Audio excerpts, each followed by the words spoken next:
Oi, turma do livro Quem Ama Educa e Samitiba. Entre irmãos, nunca comparem um filho com outro ou qualquer outra pessoa. Cada um tem o privilégio de possuir identidade própria. Brigas são maneiras de buscar poder, autonomia, importância e individualidade. Os pais devem tratar cada filho de modo diferente. Podem, ao mesmo tempo, premiar o que merece e não dar nada para o que não merece. Uniformizar castigos e prêmios tira os valores deles. Brigas físicas não podem ser toleradas. Os pais devem interferir fisicamente na separação dos briguentos com um sonoro firme e claro: parem com isso. Tentar descobrir o responsável pelas brigas para castigá-lo geralmente é impossível, pois todos têm argumentos bastante razoáveis de que são vítimas e não algozes. A culpa é sempre do outro. Se um dos filhos estiver machucado ou com um olho roxo, o que machucou deve assumir as consequências, fazer curativos ou compressas de água fria ou quente no outro. Castigos não resolvem brigas entre irmãos, mas assumir as consequências e compensar os danos pode educar bastante. Então aqui ele está sendo bem sucinto, né? Aqui a gente não tem nem muito o que falar, porque brigou, tem que consertar o erro. Vai ser difícil descobrir quem foi que começou, né? Por que a briga iniciou. Isso tanto em casa como na escola. Na escola, então, rende que é uma beleza.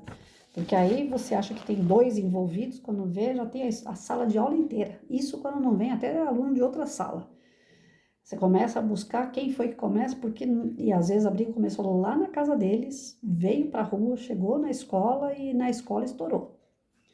Então, briga de criança, de adolescente, e nós adultos somos responsáveis por eles, nós temos que mostrar que houve um prejuízo.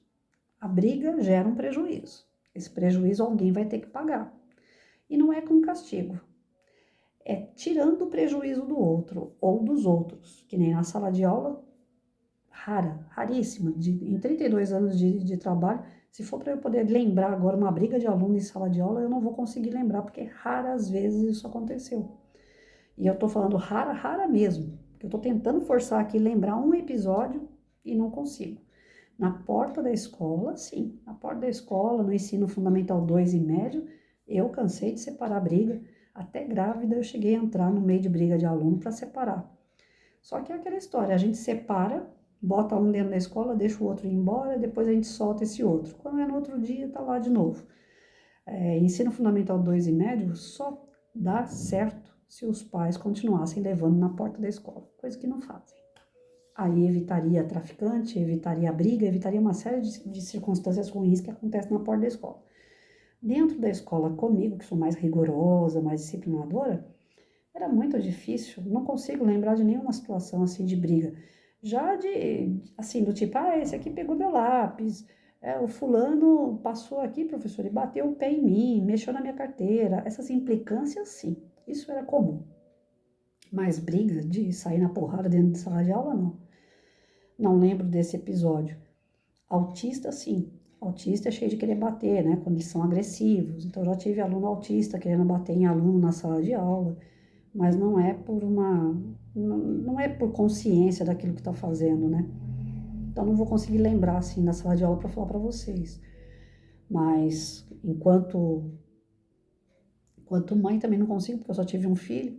Mas já vi alunos, né, comentarem em sala de aula que brigam e que os pais não fazem nada, que dão sempre cartaz para um e não para o outro, dá castigo para um, não dá para o outro, que eles acham que não é justo, porque às vezes é o outro que começou e o pai tem o preferido.